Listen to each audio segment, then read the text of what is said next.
So I want to talk about some of the diagnoses we've been looking at. We've been learning about really common diagnoses that we see with our elderly population, and I want to talk about that documentation and care planning of that patient, and then just some of the basic patient care things that we need to think about for each of those diagnoses. So for instance, we talked about a CVA, known as a cerebral vascular accident or a stroke. And a stroke, we said, is when part of the brain cells die from lack of oxygen.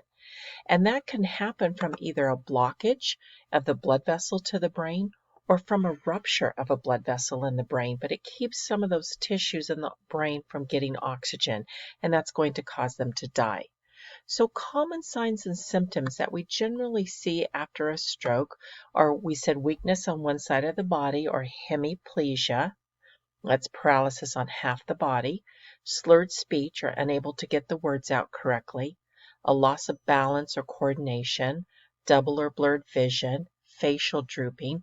And remember, we talked about that acronym BFAST. And the B stands for balance. The E stands for eyes. Are they having double, blurred, difficulty seeing? The F stands for face, as part of the face drooping. The A stands for arms, so actually hold their arms out and see if one side is drifting down.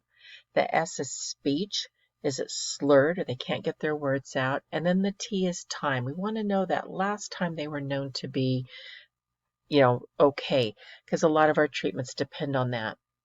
We talked about risk factors for that disease: age, family history, hypertension, obesity, TIAs.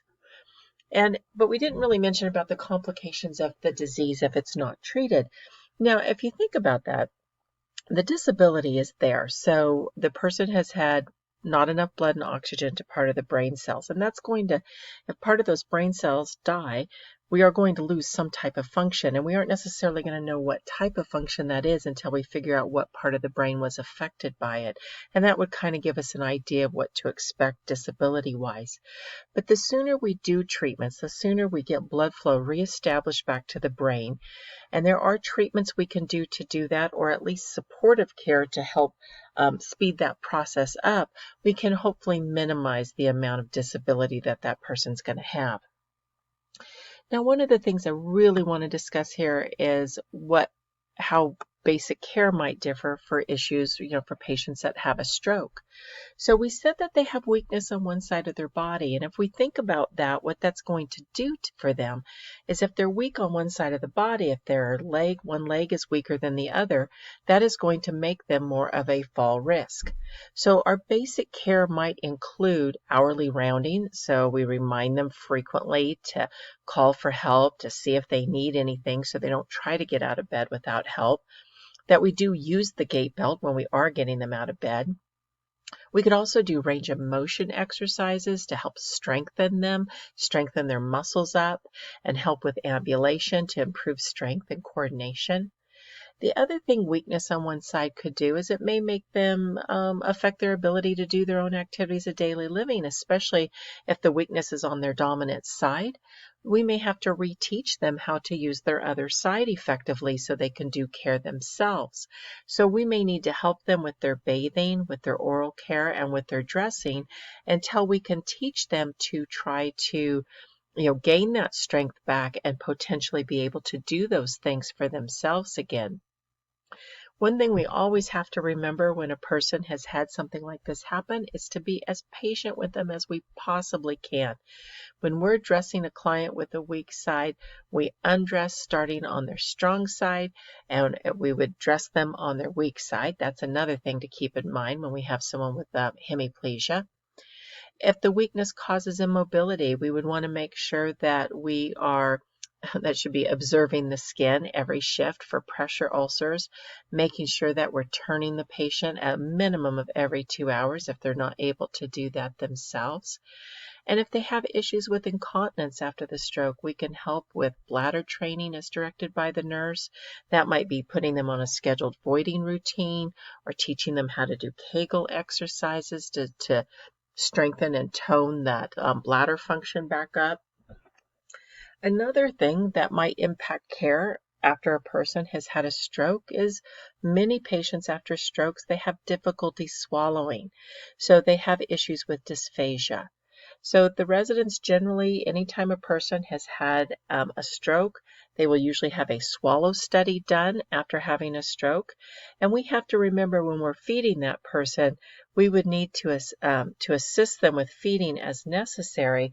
But if they're on specialty diets, if they happen to be on a pureed diet or a mechanical soft diet after they've had a stroke, we would want to make sure that we're giving them the correct diet.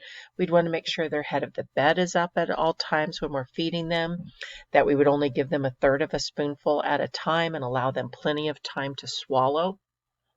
So those are things we would want to keep in mind with their care as well. And then if they're having difficulty swallowing because those muscles in the tongue are not working properly, speech, of course, can be affected as well. The term aphasia is difficulty with speech,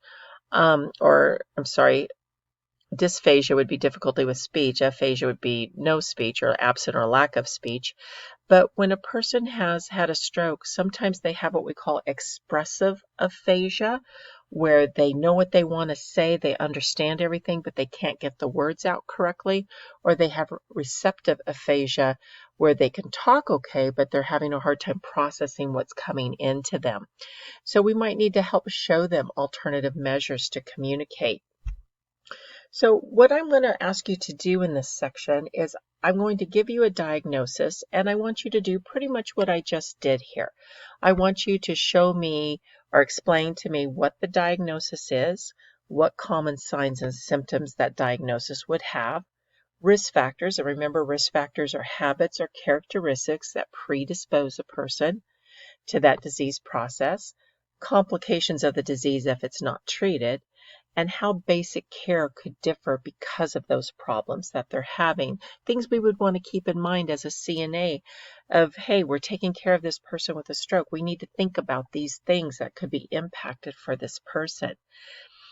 Then what we're going to try to do is we're going to look at a nursing care plan. Now, it is not a CNA's responsibility to develop a plan of care, but I would like us to try this, okay, just so we can kind of get an idea of how this works.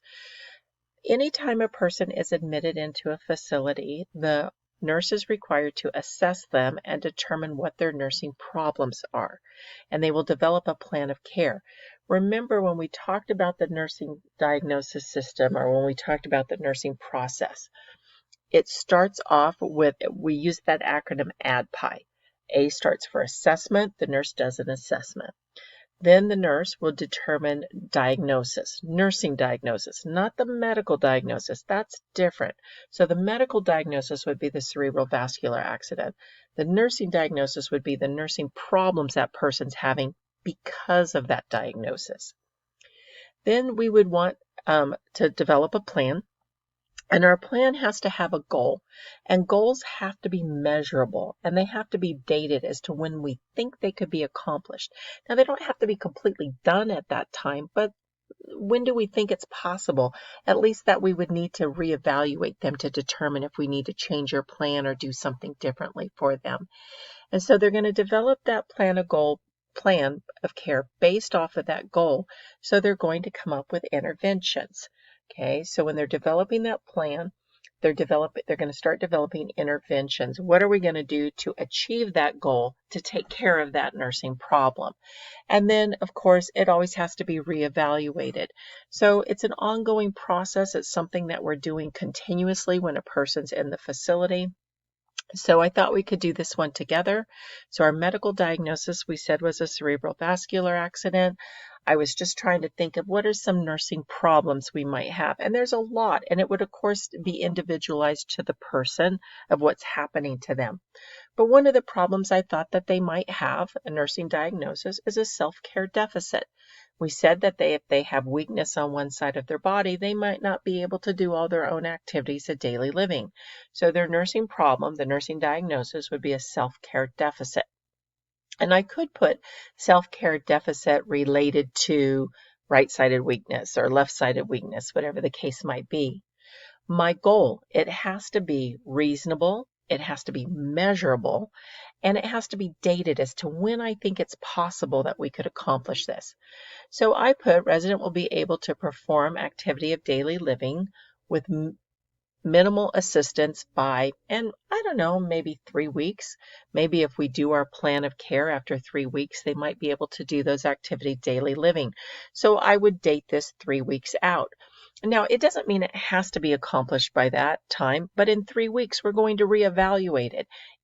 Did our plan work? Did we take care of that nursing problem? And if we did, we can take it off of their plan of care. If we didn't take care of it, if it didn't work, we need to relook at our interventions. Is there other things we could do that maybe could help them reach that goal a little bit better? And the interventions don't have to be complicated. Now remember, interventions are not just done by CNAs. They're done by the healthcare team. But I put here, encourage them to do as much for themselves as possible. One problem that we have is when a person's going through rehabilitation, sometimes they do things much slower. They're trying to relearn how to do things, and it's just so much easier to do things for them and just be done with their care. But we've got to be really careful with that and encourage them to do as much for themselves as possible and really focus on the things that are getting better. Sometimes they get so discouraged. And so we really want them to focus on what's going well, what's happening that's good here. Range of motion exercises to increase their strength. That would be something we could do, an intervention to help them be able to improve on their care. And maybe we could teach them adaptive devices as ordered to promote independence. So maybe if we teach them how to use, they make little tools to help you button your shirts up. They make things to help you slide your socks and shoes on yourself. So maybe we could teach them with some adaptive equipment to help them promote more independence for them. So what I want you to do when I give you some diagnoses to work on is I want you to come up with at least 2 problems. I think I did 3 or 4 here just to give you an example, but you just need to come up with 2 nursing problems or nursing diagnoses for the diagnosis. Each nursing problem has to have a goal. Goal has to be measurable and dated as to when you think it's achievable, and at least 3 interventions of how we could reach that goal. So another one here is impaired physical activity. So again, if they have weakness on one side, their mobility is really going to potentially be altered. So my goal could be resident will be able to ambulate 100 yards without assistance of staff by, I don't know, maybe a month, of doing their exercises and their training and their therapy. That might be realistic. It's very measurable. I put a distinct time distance of how far we could ambulate them, and I would date it as to when I think this could be accomplished. So my interventions, I put down strength training exercises 3 times a day, teach adaptive devices such as a walker or a cane, range of motion every shift to build up their strength, and we need to position that resident at least every 2 hours while they're in bed so if they have impaired mobility and they can't turn and reposition themselves, we need to make sure, even though our goal here is really to help get them walking again, if we leave them immobile in their bed all the time, there's going to be more issues with skin impairment and with continued weakness. So we need to make sure we're doing that as well. Another potential problem they might have is impaired verbal communication. So we said these patients a lot of times have aphasia. Aphasia is troubles with speech. And so my goal might be that the resident will be able to adequately communicate with the staff by, and again, however much time, depending on how bad the resident's verbal communication is as to when I would date this. If it's just mild, impairment, maybe a week or 2. If it's really bad, it might be months, before this could even be achieved. So we could assess the resident's preferred language for verbal and written communication. We could keep environmental noises down when we're communicating with them, like turn off the TV, turn off their radio so they're focused more. Place important objects that they use a lot within really easy reach of them. We might have to provide them alternative ways to communicate, like communication boards or picture boards. Never talk in front of the resident as if they understand nothing. They may be able to understand absolutely everything that's happening, just not be able to express what they're trying to express. Speak in a normal tone. Frequently, when people have difficulty with speech, you'll hear people yelling at them as if they're deaf. This isn't a deaf issue. It's a difficulty processing or getting the speech out. Give resident plenty of time to respond there. It's going to take them a little longer to process information and to formulate a response when they have difficulty with speech. So we need to make sure we're giving them that extra time. And then another problem I put here was risk for impaired swallowing. So we talked about dysphagia is a very common thing to see after strokes. And so I put as a goal that they'll be able to eat 75% of their meals without aspiration by, and again, 2 weeks, 3 weeks, 4 weeks, depending on what I thought when I assessed the person as to how long this might take. One thing we generally do with stroke patients is we have a speech pathologist evaluate the person. The speech pathologist is the one who does those swallow studies, and it's a really good idea for them to come and see how the muscles of the mouth are moving. Other things that we want to do is, as a plan of care for someone who has impaired swallowing, is make sure the resident's in a high Fowler's position when eating. Make sure that the resident is if the resident is feeding themselves, encourage them to eat very slowly. Teach them how to use adaptive utensils as needed. And remember, if we're having to feed them, making sure that we're feeding them only a third of a spoonful at a time, giving them lots of time to chew properly, making sure they're not pocketing their food, and making sure that we have the right consistency of their meals is also very important as well. So I wanted to do this one as a group, just to kind of give you an idea of how this flows. So this is what we're going to be doing. I'm going to be giving you some medical diagnoses, and you are going to define that diagnosis, common signs and symptoms, risk factor for the disease, and you can find this in your textbook or you can go online for it.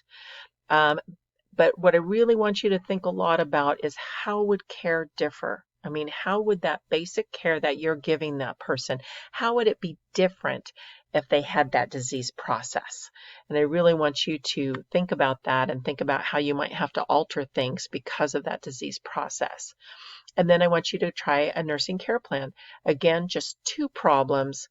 Each problem should have a goal, and each problem should have 3 interventions. So you'll end up with 2 problems, 2 goals, and at least 6 interventions. Okay, and that will end this section.